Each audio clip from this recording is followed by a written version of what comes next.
celebrate failures because we're never going to find the things that work if we don't try new things all the time.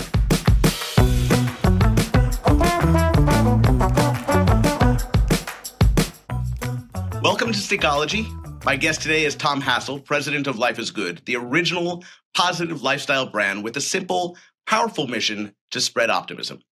Tom has played a pivotal role in steering the company's growth, helping to double its revenue between 2019 and 2021 by quickly adapting to consumers' needs.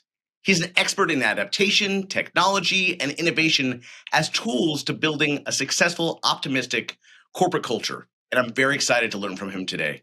Tom, thanks so much for joining us. I'm so happy to be with you today, Stephen. Well, let's dig in. Life is Good went from selling shirts out of a van to an international brand. What are the key things that the company has done to keep the founder's original culture authentic as you've grown? Sure thing. Well, that foundational story is really important, so I'll go back there for a minute. So our founders, Bert and John Jacobs, spent 5 years traveling up and down the East Coast selling t-shirts out of a van, as you mentioned, and they'd be the first to tell you that they were not particularly successful because this was before they came up with the concept of Life is Good. But on one of the long drives home, they started talking about the fact that everybody then, and still true today, we get bombarded with negative news in the media. And so they started wondering if they could come up with an easy way to help people focus on the good. So they got home and they sat down and they came up with a whole bunch of different optimistic, positive works of art, taped them up on the wall of their apartment, and then did what only came natural, which was to throw a keg party. And they invited their friends in the course of that party to vote for their favorite work of art. And at the end of the night, it was very clear that the overwhelming majority had chosen what now is an iconic work of art, which is our stick figure, who we call Jake, with the three powerful words, Life is Good, underneath. So with $78 left in their checking account, they printed 48 shirts with that artwork, went onto the streets of Boston, and they sold those shirts faster than they had ever sold 4 dozen shirts before. And they knew they were onto something because all walks of life were stopping and looking and enjoying the positive, affirming message. And that was the beginning of Life is Good. How we've managed to hold on to that spirit is today, every week of the year, we create 60 original works of art, all of which have a positive, optimistic message. That is the lifeblood of our business. We've expanded well beyond t-shirts, and we print our art and message on a variety of canvases, as we call them today. But it's the act of putting that positivity out into the world, something fresh and new every week, that's core to who we are. Well, I think that you could probably argue that there's no time that you could use more optimism than right now. Yeah, for sure. Your brand says optimism is a choice. How do you make sure that philosophy feels genuine, isn't just a marketing slogan for your employees or for your customers? Sure thing. So inside the company, we deal with challenges big and small all the time. And that's true of every company as well. Whether it's a big thing like the pandemic or the cost of cotton tripling unexpectedly for 18 months in 2022 and 3, that was a shock, to the current tariffs that have been in place since April. These are big things that can serve as sort of a punch to the solar plexus when you first learn about them. And the natural instinct could be to just curl up. And that's where optimism is a choice and it's a practice. It's not something that comes naturally, and you have to choose to look at the opportunities rather than focusing on the obstacles. And if you can do that regularly, then you tend to find a path forward and find a way to continue to be successful.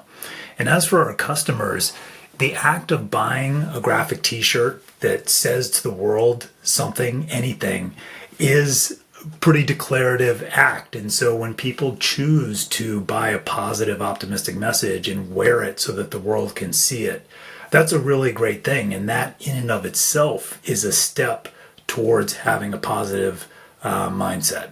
And so, again, by creating 60 works of art a week, we're hopefully helping people make that choice.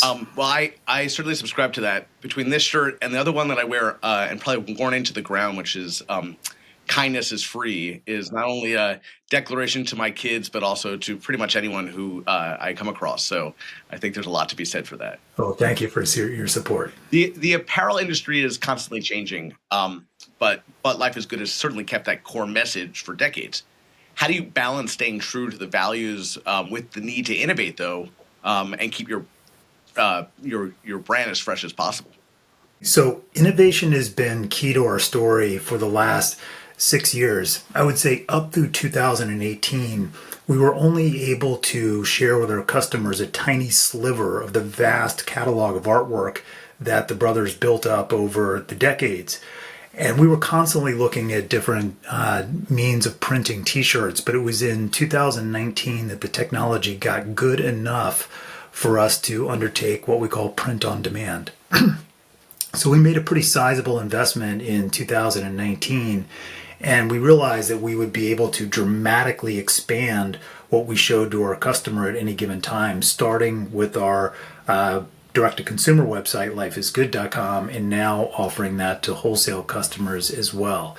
And just by exposing a larger percentage of the graphics in our catalog, our business went boom. And so since then, we have doubled down again and again on domestic decoration way before the tariffs, because we realized that being able to house blank inventory that we decorate after a customer places an order enabled us to have a much greater breadth of offering. And so now we have not only print on demand, but we have embroidery, we have hat production, we have some sewing capacity to put patches and things on products. And our biggest step to date was we made a 3-year investment to open a 500,000 square foot factory in New Hampshire, which we opened last year. And that's been a real game changer for us. And it's dramatically sped up the means by which we can produce goods domestically and get them into customers' hands quickly. I'm curious that's a lot of innovation in a short period of time. What's been the impact on the culture within your organization? At first, it was a bit of shock because we had not changed much in quite some time. You know, we were producing overseas, we were buying goods, putting them on shelf and selling them sometimes quickly and sometimes slowly, and then clearing them out at the end of the season. And so moving to this on-demand mentality took a few years for people to get accustomed to. And particularly, maybe the biggest change we made was in 2021, we bought 102 robots. That brought a lot of anxiety into the workforce because people were concerned that we'd be eliminating jobs. And my commitment to the team was that we weren't going to eliminate a single job. We were just going to make the work they did more enjoyable and of a higher caliber. And thankfully that proved to be the case, because people who used to walk up and down aisles looking for a particular garment now are manufacturing products. And it's such a better type of work, and it's much more engaging and rewarding to bring things into being than to just go look for things that already exist. And we didn't lose a single job as a result of that. And so automation needs to be a part of every company, because it enables you to grow the top line faster than you grow the headcount. We've still grown our employee count even with all these automation efforts, but we've just grown the headcount slower than we've grown the revenue. I imagine there's got to be a lot of upskilling that's happened as a result of that as well. It is. You know, for example, embroidery. It seems like that would be an easy thing to do, but as we've learned in the first year that we've undertaken it, that for every substrate upon which we embroider, you have to find the right combination of thread, needle, and backing. And while that's not particularly complex, we embroider on a lot of substrates. And so there's been about 9 months of R&D that we've undergone just to bring that online. And that's much less complex than printing on demand, where we were working with our factories to adjust the chemistry of the dyes that we were using, because it's actually quite tricky to get a cotton shirt to hold on to water-based ink, which is what you use in on-demand printing versus the traditional plastisol that's used in screen printing. And so we're doing better for the environment by printing this way, there's essentially no waste because we're only printing what's needed. But there has been a significant amount of R&D, and so that has been an upskilling effort, and that's also been an adjustment for folks. But now we're 6 years in, and I think people are just wondering, what's next, because we've been doing one thing after another. Well, I guess it's good to keep people on their toes a little bit. That's right. Life is Good has been around for 30 years, and you, like you said, you've survived market crashes, a pandemic, tariffs, you name it, right? Can you share an example of when your optimistic culture was tested by a crisis and how the team used your internal philosophy to get through it? We had just spent a year getting up to speed with print on demand and really hadn't gone to market with it when March of 2020 rolled in and everybody went home. And for a very brief period, we were worried, like most companies, that we might end up in bankruptcy court because our wholesale business went to zero. And at the time, wholesale was 2/3 of our business. We had just taken receipt of $20 million of cost inventory, and we had no one to ship it to. And we had already paid for those goods, and we were not in a good place. But we're an optimistic group. We have a lot of artists, and we had these brand new shiny machines. And so we got together and we said, okay, everybody in the world is going through the same thing right now. Let's make some t-shirts about it. And so we started with 5 simple graphics along the lines of stay calm, stay cool, stay home, and wash your paws with our dog Rocket in an old-fashioned bathtub. And we put those out 2 days after people went home. And that's how quickly we're able to bring goods to market by creating the artwork and essentially putting virtual goods up on the website. And those 5 graphics sold like nothing we had ever seen. And we realized within about a week that we had a path forward, and we started making lots of graphics about the quarantine, with our best-selling graphic being Quarantini, which is basically a martini glass. And it seems like half America was wearing that on Zoom calls, and it saved the company, right? It was an extraordinary time because we were going through growth pains in the middle of a pandemic, which was bizarre because we had to put all new practices in place, keeping people 6 feet apart, doing temperature checks at the entrance of the factory. But that's when we started operating 24 hours a day, because we took the day shift and essentially split it in half to keep people spaced out further from one another. And we've never gone back. We've just added more people into both the day shift and the night shift as time has gone by. In my book, Stickology, I talk about the gap where people feel connected but maybe not engaged with a brand. And so I'm curious, as a leader who's trying to move their company from maybe a superficial transaction to maybe more of a value-based and engagement brand, which is what you guys are, what's your best advice? 2 things. The first is what you just alluded to, which is having timely messages. So we can speak to something that's happening right now and get a product on our website within 48 hours. And that's really important. We seek to unify people, not divide people. And so anytime we see an opportunity to put a message like kindness is free out into the world, we do so, and we think that resonates with our consumer. The other thing that I think is perhaps more important is we believe that business is the most powerful tool to solve social problems. And like many other companies, we give back in a pretty profound way. And Bert and John were one of the earliest people out there to declare that 10% of net profits would go towards helping kids. Now, people help all kinds in many different ways, but Bert and John have always been interested in helping kids recover from trauma. And so more than 2 decades ago, we partnered with the organization that is now known as the Playmaker Project.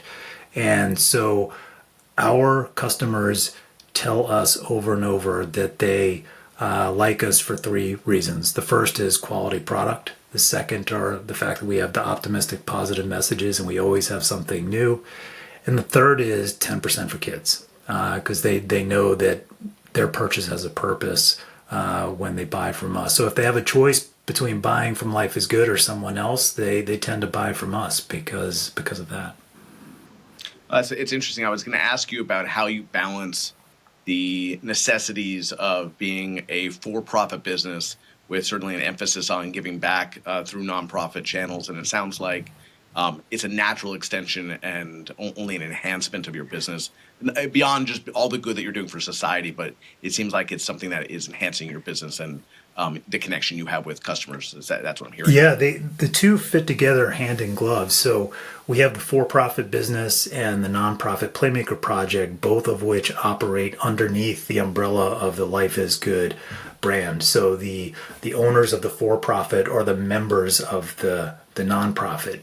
They are co-located with us in our Boston office, and we work together. And they teach early childhood educators how to help kids heal from trauma, which is incredibly important work. And their job is never done because it's sad to say, but here in the wealthiest nation in the country, roughly a third of children suffer from what are called adverse childhood experiences, or ACEs. And that's a very precarious point in a child's life. If they don't get the loving support of an adult who helps them recover from that, they end up by age 18 often being the worst version of themselves. Whereas if they do get the help they need, then they can be back on path to becoming the best version of themselves. So the only thing holding that group back is money. And so as we grow our business, we're able to fund them to do more work and train more people. And we've trained over 8,700 educators so far this year. And so the impact on children is many, many, many times greater than 8,700 people that we've trained. So it's great work, and it doesn't hold us back in any way, shape, or form. In fact, it encourages us to do even better. Yeah, I love that. I wasn't as familiar with. I mean, I knew that you were attached to that, but I didn't know about the causes as deep as you just went into it. And as a parent, and certainly as a member of society, that resonates with me. I'm sure it resonates with lots of people out there. Yeah.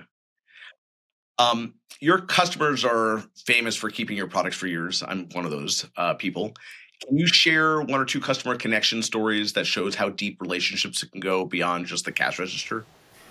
Oh, sure thing. So one that comes to mind is a young woman by the name of Lindsay, who at age 10 was diagnosed with bone cancer. And so she went through a really tough time, and friends and family started giving her hats to, cover up the fact that she was losing her hair due to the treatment at that time. And one of them was a Life is Good, very soft beanie. And it wasn't just the comfort of the beanie that caused her to wear that day in, day out. It was the life-affirming message, because she realized even at that young age that while life isn't perfect and life isn't always easy, life is good and it's worth fighting for. And so that's been one of many what we call fuel stories, where people have written in and let us know how at a particularly vulnerable point in their life, the Life is Good brand served as something that helped them get through that time. And they've held on to those goods for years as a memory of the fact that life is always worth fighting for. Life is Good has a top rated employee culture. I'm curious, beyond the formal policies, what are the non negotiable daily behaviors that you and your senior leaders consistently model to truly reinforce the optimism philosophy? The first is we open meetings by asking people to share something good that's going on in their life. It could be related to business, but more often than not, people share something good that's happening in their personal life. And it's fun, it relaxes people, and you get to know each other better in the process. That practice originated from the dinner table in Bert and John's house growing up. Their mom, in what they would describe as a dysfunctional household, would often start dinner by asking everybody to go around and share something good. And it's a great practice, and it does keep people focused on the good that's out there. Another thing, and this is so simple but it's so powerful, is to, instead of saying have to, we, at every possible chance, we say get to instead of have to. Because in order to survive, you have to breathe and you have to eat and you have to sleep. But beyond that, we're really lucky that we live in a free society and we get to do the things that we want to do, including the work that we choose to do. So just saying, I get to speak to Stephen today, it's such a great way to frame things because it's positive and it makes you realize that everything you do is a choice, and we're lucky to have those choices. And that's a way of keeping people focused on the good. I would say something that's a little deeper is that creating an environment where people feel they have the opportunity to speak up and share their thoughts without fear of recrimination or being dismissed out of hand. And we certainly can't act on every idea, but the goal is to let people know if we're not going to pursue their idea and why, but to tell them to keep on swinging the bat and bringing ideas to the table. And so that, I think, is an important part of leading a team. High-performing cultures minimize toxicity. How does Life is Good's philosophy, centered on kindness and choosing good, guide how you manage underperformance or deal with employees who are negatively impacted by the culture? Toxic positivity is a thing, and it's a bad thing. And that is something we try to avoid at all costs. We absolutely acknowledge challenges. We just had our all hands meeting last week, and part of that was just describing the impact that tariffs are having on the business in general and on our business, and just being very transparent about the fact that we have some challenges ahead, just as we've faced challenges in the past, and that we need to work together to overcome them. As far as providing critical feedback to people, there's a wide spectrum upon which you can approach that. I would say on one end of the spectrum, that's the other end from us, would be Jensen Huang, CEO of NVIDIA. Very successful, terrific guy. Love listening to him speak and reading about him. His approach couldn't be more opposite than ours, though. He famously has 60 direct reports, 6-0, and therefore he cannot have one-on-ones with anyone. So all feedback, positive and negative, is expressed publicly in group meetings. And he feels that that's effective because everybody in the room learns when someone has done something wrong and they're given critical feedback.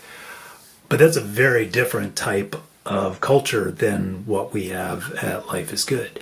So we tend to follow the tried and true practice of praising in public and giving critical feedback in private, but it's just as important. Both halves of that equation are critically important. You want to give credit where it's due, and you want to give people feedback when it needs to be given. Yeah, I agree with that. I also subscribe to the idea of wanting to give feedback, especially positive feedback, as immediately as possible. Right? Not waiting for a review, not waiting for your one-on-one, but really taking the opportunity, if you see something that's going incredibly well, to acknowledge and certainly celebrate that, right? 100% agree. Tom, you've alluded to a number of situations in which you deal with pressure. How do you personally choose optimism or use levity in challenging business moments? And what advice would you give to other executives who are trying to do just that? So two things to answer that question. The first is, just for me personally, I've found that exercise is critical. I hit the gym 6 times a week, and for me, that gives me the energy to get through the day. I find that I have a lot more energy when I work out than when I don't. That may not be true for everybody, but it's just something that I found that I need to make time for. And so I would say, whatever it is that helps you as a leader be at your best throughout the day, you should make time for that. That's step one. But as far as using levity and optimism to get through the day, we tend to do things writ large. So for example, in our factory, we have a 200-foot-long mural that just says everything is figureoutable along the wall. Now that's not grammatically correct, but it is funny, and it reminds everybody in a very large, profound way every day that we will figure out whatever it is that we're dealing with at the time. And it kind of just casts a funny spirit across the whole production floor. I'm curious, you've given a few really good examples of bringing humor into situations, whether it be internally or externally. Have you worked in other organizations that have had a similar focus, or could you point to others that you think are doing just that? It's funny. I've not worked in organizations that have used humor the way that Life is Good has. I've worked for some very high-functioning corporations. Ann Taylor, in particular, was a very well-run organization. But I have found the culture and the approach of Life is Good to be superior to any other company that I've worked for. And I think a big part of it is that, we're not afraid to bring humor into the workforce and into our art. A lot of the works of art we create are funny. And the tricky thing about humor is that if it's funny, somebody's going to be offended somewhere. And so, even though we're attempting to unify people, there is a tiny little bit of an edge to some of our art, and that's kind of the secret sauce. Because where 99 people may love a message, you have that one person who might say, I don't care for that, and hopefully they care for other things on the website if they don't care for that one. But I think everybody recognizes that we're trying to bring people together, not separate. No people. good deed goes unpunished. Is that kind of? There you go. Yeah.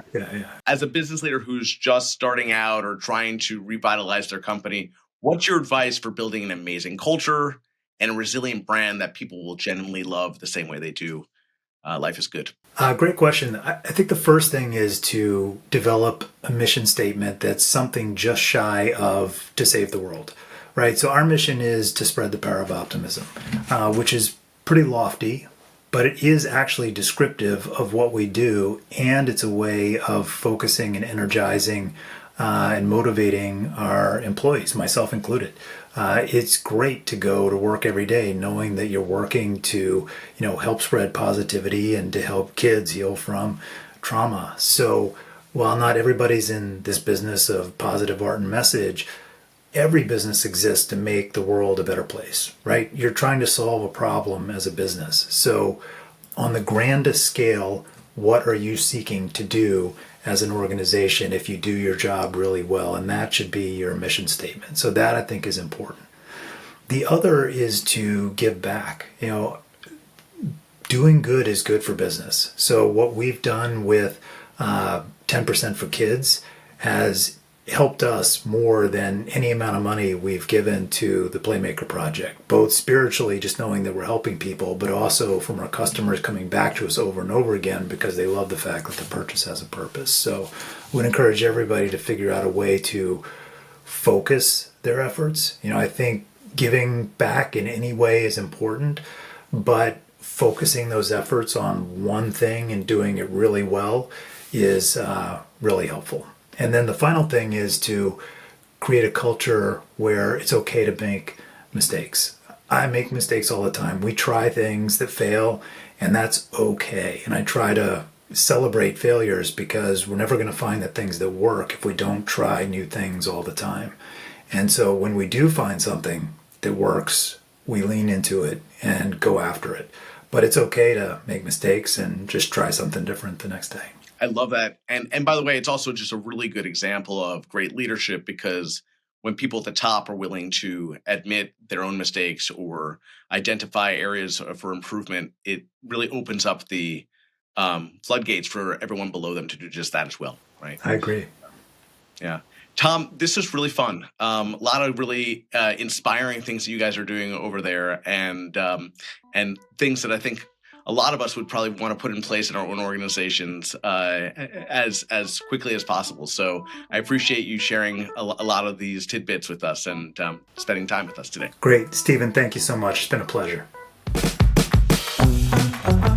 That was a really inspiring conversation with Tom Hassell. Here are 3 of my biggest takeaways. Number 1, optimism is a strategic practice. Optimism isn't a passive trait. It's a daily choice and practice that can define any culture, using simple routines like opening every meeting by sharing something good and consciously replacing the phrase have to with get to. This commitment helps employees consistently focus on opportunities over obstacles. Number 2, feedback and accountability are part of optimism. An optimistic culture is not one that ignores problems. It's one that addresses them with a positive framework. Even when managing underperformance, it's important to focus on providing support to help employees become the best versions of themselves. And number 3, be as timely as possible when connecting with customers. It's critical to have the speed and insight to address what your customers are experiencing right now to achieve true engagement. By designing your business model to deliver a positive, timely message that speaks directly to a shared moment, this could be cultural or universal, you transform a simple sale into an emotional connection.